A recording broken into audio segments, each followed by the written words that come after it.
우리 태양계의 붉은 행성 화성. 그곳에는 과연 생명체가 살고 있을까요?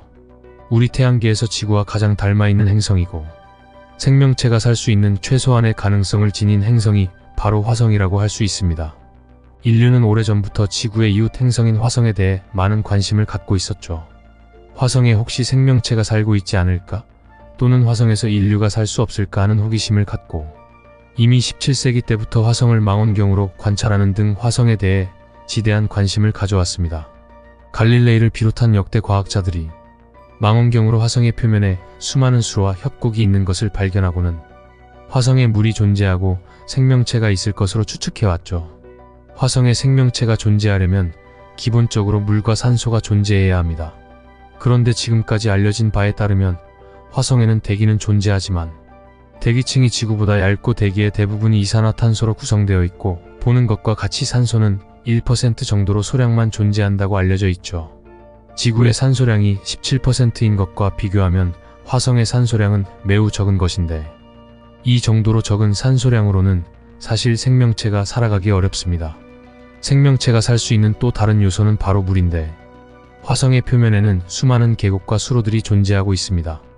이것은 과거 오래전에 화성에 강이나 바다, 호수 같은 물이 존재했었다는 증거가 되고 있죠.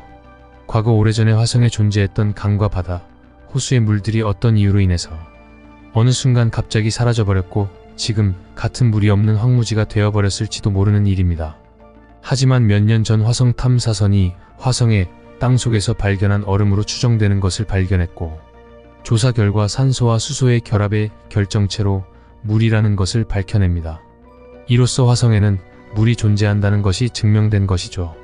화성에서 물이 발견되었으니 화성에 생명체가 살 수 있는 가능성이 높아지게 됐는데 그로 인해 전 세계에서는 화성의 생명체 여부를 탐사하기 위해서 60년대부터 수없이 많은 탐사선을 화성으로 보내왔습니다. 60년대 초에 마스 2호를 시작으로 하여 60년대 중반 마리노, 75년도에 바이킹 1호와 2호, 88년도에 포브스5, 97년도에 패스파인더 등등 화성 탐사를 위해 총 53번의 탐사선을 보냈죠. 탐사 결과 나사는 화성에서 소량의 물이 존재한다는 발표를 했지만 화성에는 생명체가 살 수 없다고 주장했죠.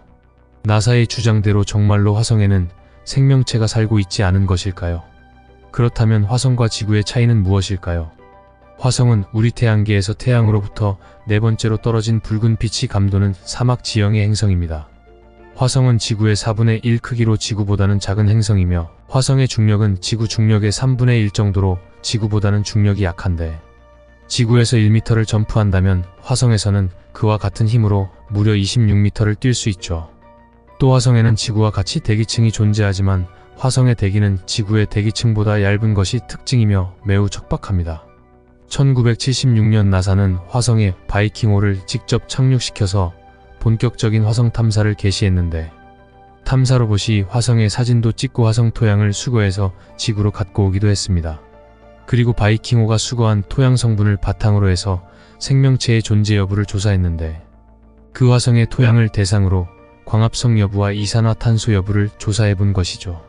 식물과 같은 생명체는 광합성 작용을 함으로써 생명을 유지해 나가기 때문에 광합성 작용이 가능하다면 생명체가 존재할 가능성이 높다고 봅니다. 그리고 이산화탄소는 생명체가 숨을 내쉴 때에 이산화탄소가 나오기 때문에 생명체가 존재할 가능성이 높아지는 것이죠. 따라서 화성 토양에서 이산화탄소가 나온다면 화성에 생명활동을 하는 생명체가 존재할 가능성이 매우 높다는 것을 뜻했죠. 그런데 나사 과학자들의 조사에 따르면 화성에서 가지고 온 토양에서는 광합성 작용이 일어나지 않았으며 이산화탄소 또한 전혀 나오지 않았다고 설명했습니다. 즉 화성에는 생명체가 존재하는 것이 어렵다는 결과를 얻었죠. 물론 이것은 나사의 일방적인 발표와 주장일 뿐입니다. 나사는 이 발표 이후 2004년까지 화성에는 생명체가 존재하지 않는다는 말만 앵무새처럼 반복했죠. 그런데 2004년 12월 유럽에서 마스 익스프레스호라는 탐사선을 화성에 보내서 조사활동을 벌이게 됩니다. 이 마스 익스프레스호는 화성의 대기권을 돌면서 화성 대기 속의 성분을 조사했는데 놀랍게도 화성의 대기에서 수증기와 메탄가스를 발견한 것이죠. 화성의 대기에서 발견된 수증기와 메탄가스는 생명체의 존재 가능성을 높여주는 물질이라고 하는데 그 이유는 메탄가스는 생명체가 음식물을 소화하거나 분해할 때 나오는 가스로 소위 방귀라고 하는 우리가 잘 알고 있는 가스입니다. 물론 메탄가스는 화산이 분출될 때에 나오기도 하지만 현재 화성에는 화산 활동이 거의 일어나지 않고 있습니다. 또 수증기는 물이 기체화되었을 때의 물질인데 수증기가 있다는 것은 물이 있다는 증거입니다. 이 말의 즉슨 화성에 생명체가 존재할 수 있다는 근거를 확보했다는 것이죠. 마스 익스프레스호가 화성에서 메탄가스와 수증기를 발견하고 난 뒤 화성 생명체의 존재를 완강히 부인해왔던 나사도 이젠 화성의 생명체의 존재 가능성을 조금씩 인정하기 시작했습니다. 2004년에 나사의 오퍼튜니티1은 화성의 토양에서 다량의 염분을 발견했다고 발표하죠.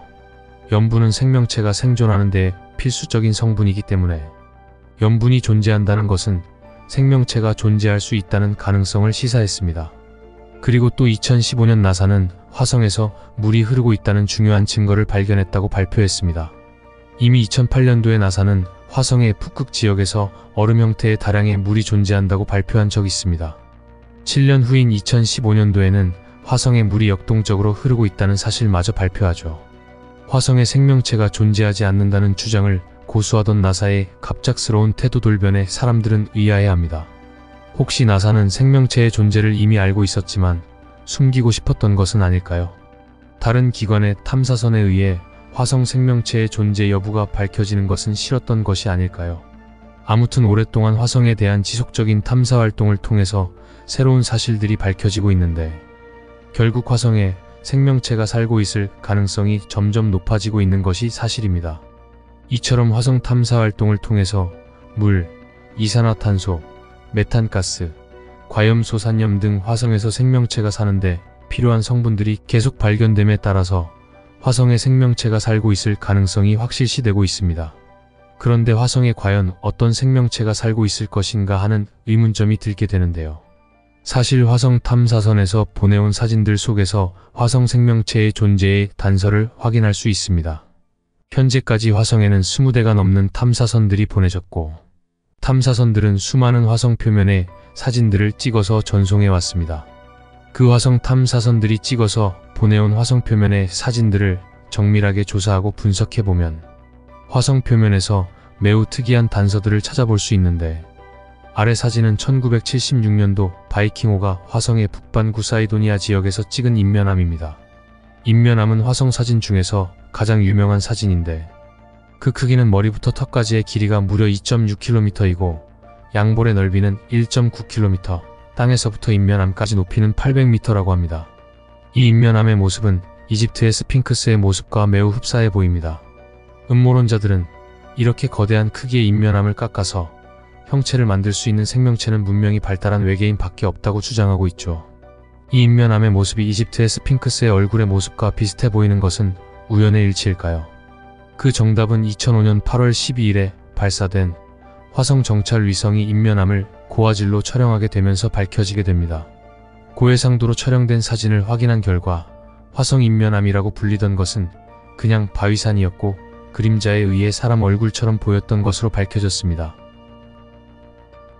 앞에 인면암은 자연적으로 만들어진 것이라고 밝혀졌지만 또 다른 화성 생명체의 증거라고 불리는 사진들이 존재합니다. 이 사진은 화성 탐사선 스피릿이 2007년도에 찍은 사진인데요.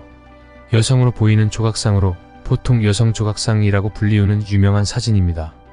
이 조각상은 풍화작용에 의해서 자연적으로 만들 수가 없을 정도로 아주 정교하고 인공적으로 조각한 것처럼 보이죠. 사진만 본다면 머리와 팔과 손, 허리와 다리 등 사람의 형태를 완벽하게 갖춘 여성의 모습인데 이러한 정교한 조각을 바람이 불어와서 저절로 깎여서 만들 수 있을까요? 이 사진은 2007년도 화성 탐사선이 화성에서 찍은 사진인데 이 모습은 땅속 수로에 있는 지하터널의 모습을 하고 있습니다. 이렇게 정교하게 뻗어있는 모습이 자연적으로 만들어진 지형이라고는 보기 어렵습니다. 지적 생명체에 의해서 정교하게 만들어진 지하터널이 아닐까요? 이 사진은 2012년 큐리어시티호가 화성에서 찍은 사진으로 신호등 조각이라고 불리는 사진입니다. 동그라미 형태가 3개가 붙어 있는데 누가 보더라도 이것이 자연적인 풍화작용에 의해서 만들어졌다기보다는 인공적으로 정밀하게 조각해서 만든 것처럼 보입니다. 이 사진도 큐리어시티호가 찍은 사진인데 자세히 보시면 도마뱀의 형태를 하고 있습니다. 앞다리와 뒷다리의 모습에 긴 꼬리도 갖고 있고 머리 부분과 눈의 모습도 보입니다. 이렇게 정교한 형태를 갖춘 모습을 과연 자연적인 돌멩이라고 할 수 있을까요? 화성에 살고 있는 도마뱀과 비슷한 동물인 것은 아닐까요? 아래 사진은 큐리어시티가 찍은 사람의 유골 모습의 형상입니다. 갈비뼈와 골반뼈의 형태가 뚜렷이 보이며 다리뼈와 목뼈도 보입니다. 아마도 화성에 살고 있는 외계인인 것은 아닐까요? 이 사진은 우리가 볼 수 없는 화성의 뒷면을 찍었다는 사진인데 나사가 공개하지 않은 비공개 사진을 해커가 해킹해서 공개한 사진이라고 주장했죠. 이 사진에 나오는 것은 꼭 식물처럼 보입니다. 화성에 생명체가 산다는 것을 밝히고 싶지 않은 나사가 이를 숨긴 것일까요? 또 화성 탐사선 큐리오시티가 찍은 사진에서 스콧 워닝은 화성에서 4발 달린 생물을 발견했고 그것은 털이 많은 거미 원숭이처럼 보인다고 설명했습니다. 그는 이 생명체가 보행 중에 찍힌 사진인데 긴 앞다리로 짧은 뒷다리를 들고 있다고 설명했죠. 이처럼 수많은 증거들이 자연적인 풍화로 인해 만들어진 자연 지형물이라고 보기는 힘듭니다. 그렇다고 이 증거들이 화성에 생명체가 존재한다는 정확한 증거가 될 수도 없겠죠. 화성 생명체의 유무가 언제쯤 명확하게 밝혀질까요? 나사는 화성의 생명체의 유무를 이미 알고 있는 것은 아닐까요? 미스터리 갤러리였습니다.